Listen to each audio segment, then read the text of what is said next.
Hi everybody, my name is Skylar and I'm a dietetic intern here with the Charge Group. And today I wanted to talk a little bit about a plant-forward diet in honor of April being National Earth Month. So a plant-forward diet is unlike a vegetarian or a vegan diet where meat and animal products are fully restricted. A plant-forward diet is just refocusing the way we think about our plate. So a plant-forward diet is focusing on plants as the main centerpiece of each of our meals. So that would be including things like vegetables, fruits, whole grains, beans, nuts, seeds. Those are all going to be the main event of our meal. And meat is still included in a plant-forward diet, but meat is more used as a flavor enhancer or as a garnish for these meals rather than the main dish. Following a plant-forward diet has many benefits, first being its environmental benefits. Reducing the amount of meat and animal products we're consuming lowers our personal greenhouse gas emissions, and this is just something simple we can do to help keep our earth a greener place. The next is the addition of fiber in our diet. When we're following a more plant-based diet, the amount of fiber we're consuming increases, and fiber has several benefits. First, it can keep us feeling fuller for longer. It can help with our digestive system, keeping everything moving along. It can also help stabilize blood sugar and help lower cholesterol as well. And lastly, a plant-forward diet can actually reduce our risk for cardiovascular disease. So that's reducing our risk for things like heart attack, stroke, and high blood pressure. So now I want to offer some tips on how we can start implementing a plant-forward diet. The first would be to include lots of vegetables in our diet. So if we think about our dinner or our lunch plate, we want half of our plate to be made up of those vegetables, and we want to make sure we're including a variety of different vegetables, as each vegetable's different color and texture can provide us with different vitamins and minerals. Next, we want to rethink the way we think about meat. In the past, meat has been looked at as the main centerpiece or the main event of our meals, and we kind of tend to add our vegetables and our whole grains around the meat.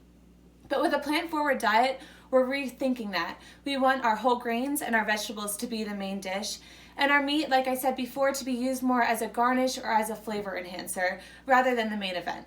When following a plant-forward diet, we want to make sure we're including plant-based fats. So that can be things like olive oil, nuts, seeds, avocados. These are all great sources of omega-3s, which can help lower our cholesterol and are great for your heart health. So I wanted to talk a little bit about building our meal on a plant-forward diet. On a regular diet, you usually choose your protein and kind of choose your vegetable and your grain around it and call it a meal. But with a plant-forward diet, you kind of want to have to choose your base. So whether that being a leafy green base for a salad or a whole grain base for like a grain bowl, you want to choose your base first, and then whatever you do on top of that is kind of up to you, and there's a lot of room for creativity. So if you're building a salad, you could add a bunch of fresh veggies, roasted veggies, you could add some beans, nuts, or other plant-based sources of protein. And same goes for a grain bowl, adding roasted or fresh veggies, as well as maybe a tofu, or that's something where you can add a little bit of meat as your garnish on top of a grain bowl or as a salad as well. But just emphasizing the amount of vegetables and plant-based sources of proteins and fats on your dish, and maybe using that meat as a little flavor enhancer at the end rather than the main dish. I wanted to create a recipe that was kind of a plant-forward recipe. This is great for snacks or lunches, and it's going to be a cucumber tuna boat. So the first thing I'm going to do is grab my cucumber, and I'm going to cut it in half long ways.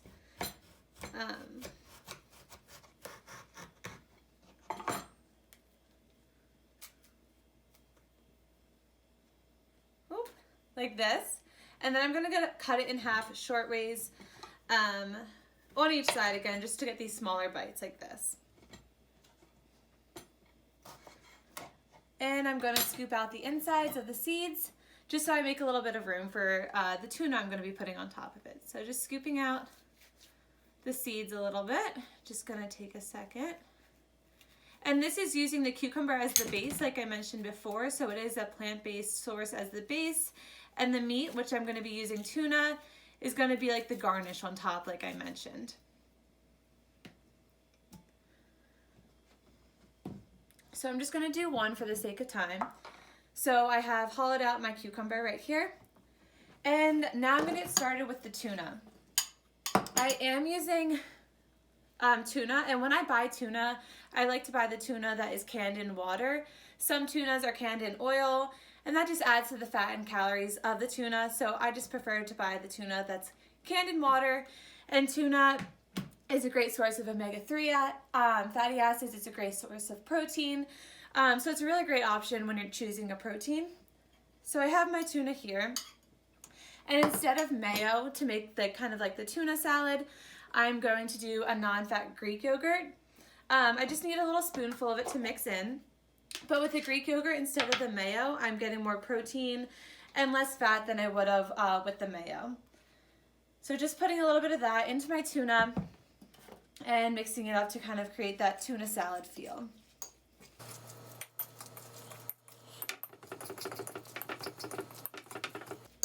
And I'm just creating this as a personal portion, but you can of course double whatever you're doing if you want to make it for multiple people.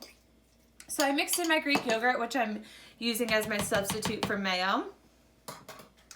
And now I'm going to be adding a little bit of green onion and carrots. You can also add in any vegetable of your choice. This is kind of just what I had on hand. So I'm just going to take my spoon, add a little bit of carrots to the mixture, and add a little bit of that onion. And now I'm going to mix that together once again.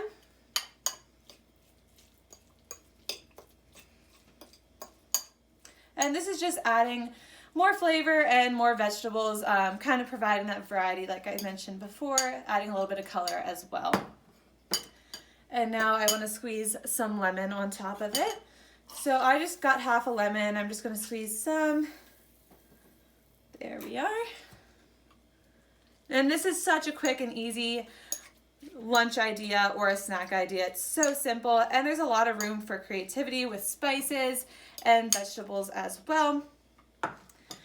And the only spice I'm really going to be using today is the black pepper. Some recipes you can use dill or paprika, salt, but of course I'm trying to limit my salt intake a little bit because canned tuna is already pretty high in salt. So I didn't want to add any salt to it. So I'm just going to mix up once again and spoon into my boat.